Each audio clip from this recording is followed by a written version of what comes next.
Investment ఈరోజు తీసుకొచ్చినాం తెలంగాణ రాష్ట్రానికి.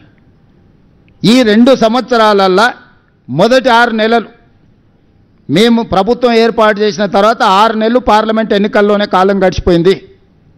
ఈ 2 ఏళ్లలో మేము పనిచేసింది సంవత్సరన్నరనే.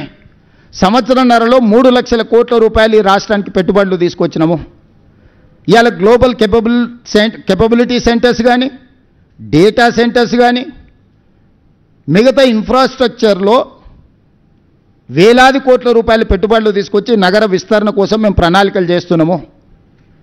10 సంవత్సరాలు మీరు ఏమీ చెయ్యకపోను తెలంగాణ రాష్ట్రాన్ని కొల్లగొట్టి ప్రజలకు ఉపయోగం లేని, ప్రయోజనం లేని కమాండ్ కంట్రోల్ రూమ్, సచివాలయం, ప్రగతి భవన్, కాళేశ్వరం చూపించి ఎంతకాలం ప్రజల్ని మభ్యపెడతారు? మేము కట్టిన మెట్రో, మేము కట్టిన ఔటర్ రింగ్ రోడ్, మేము తెచ్చిన అంతర్జాతీయ ఎయిర్పోర్ట్, మేము తెచ్చిన ఐటీ కంపెనీలు, మేము తెచ్చిన ఫార్మా కంపెనీలు, చెన్నై నుంచి ఇక్కడికి తరలించుకొచ్చిన సినిమా ఇండస్ట్రీ ఒక గ్రోత్ కారిడార్గా పనిచేసి ఈరోజు లక్షల కోట్ల రూపాయల ఆదాయాన్ని రాష్ట్రానికి తెచ్చిపెట్టి లక్షలాది మందికి ఉద్యోగ ఉపాధి అవకాశాలు మేము కల్పించినాము. మీరు తెచ్చిన సచివాలయంతో ఒక్క పోస్ట్ అన్న అదనంగా వచ్చిందా? మీరు కట్టిన కమాండ్ కంట్రోల్ రూమ్తో ఒక్క పోస్ట్ అన్న అదనంగా వచ్చిందా?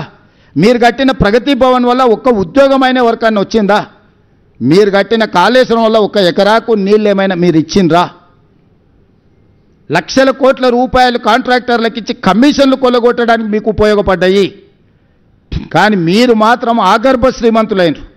హరీష్ రావుకు మోయినాబాద్లో ఫామ్ హౌస్ వస్తుంది, కేటీఆర్కు జన్వాడలో 100 ఎకరాల ఫామ్ హౌస్ వస్తుంది, కేసీఆర్కు గజ్వేల్లో 100 ఎకరాల ఫామ్ హౌస్లు, 1000 ఎకరాల ఫామ్ హౌస్ వస్తుంది. మీకు టీవీలు వస్తాయి, మీకు పేపర్లు వస్తాయి, మీకు పెట్టుబడులు వస్తాయి, మీకు వ్యాపారాలు వస్తాయి. మీరు విలాసవంతమైన జీవితాన్ని అనుభవిస్తారు. తెలంగాణ యువతకు మీరు ఉద్యోగాలు ఇచ్చిండ్రా?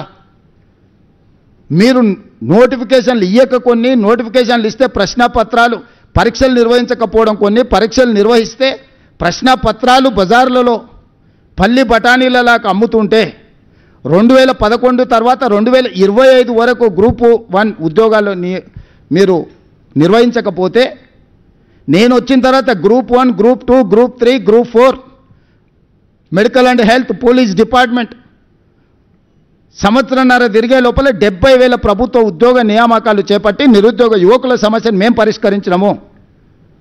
ప్రతి ఉద్యోగి మేము ఇచ్చిన వాళ్ళ వివరాలు ఈరోజు మీడియాకి ఇస్తాం మేము ఎప్పుడు కావాలంటే అప్పుడు.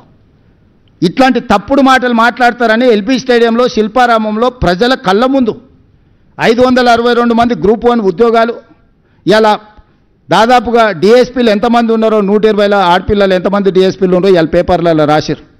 గ్రూప్ 2లో 7